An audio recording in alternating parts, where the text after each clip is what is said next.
These are the notes for work and simple machines. The key questions are: how is work calculated? What is the metric unit for work? What is the difference between actual and ideal mechanical advantage? What is efficiency? What are the 6 simple machines, and how do they make work easier? The words to know are work, friction, mechanical advantage, actual mechanical advantage, ideal mechanical advantage, efficiency, complex compound machine, screw, wheel and axle, lever, inclined plane, pulley, wedge, joule, input force, output force, and load.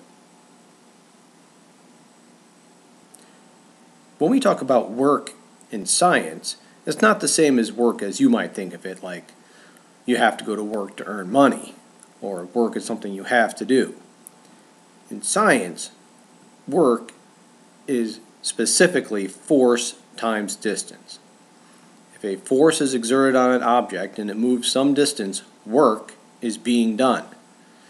And the metric unit for work is the joule, and that is equal to 1 Newton meter. Be sure that you circle the word joule in your notes, as I have done so here.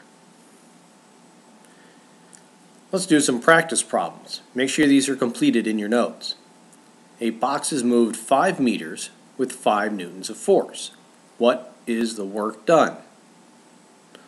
Well, we'll start by writing our equation. Work equals the force times distance. Our force for this is 5 newtons,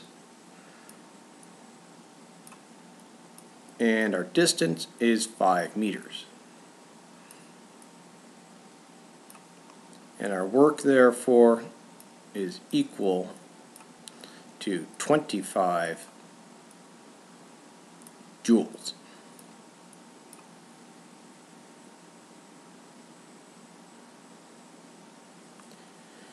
Next problem. A rock is pushed 10 meters with 4 newtons of force. What is the work done on the rock? Start off by writing your problem. Work equals force times distance.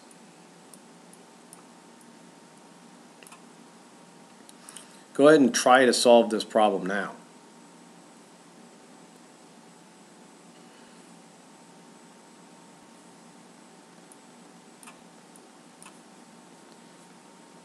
I substituted in 4 times a distance of 10, and that'll give us 40 joules.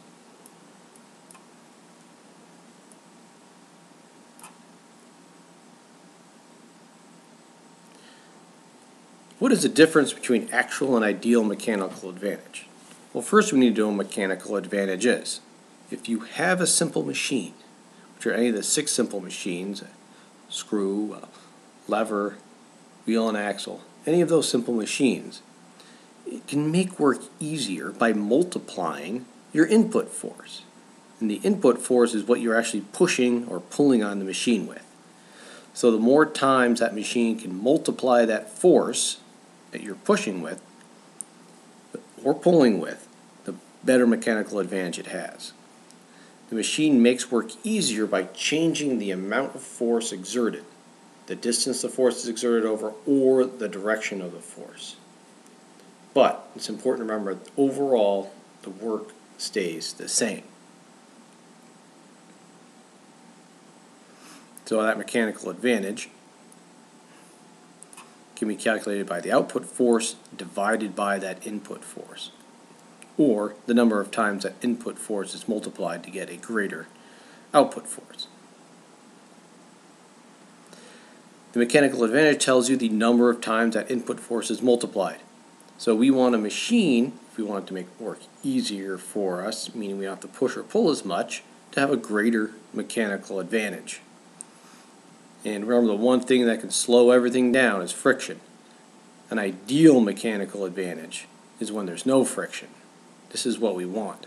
But in reality, there's always friction, so we have to have an actual mechanical advantage.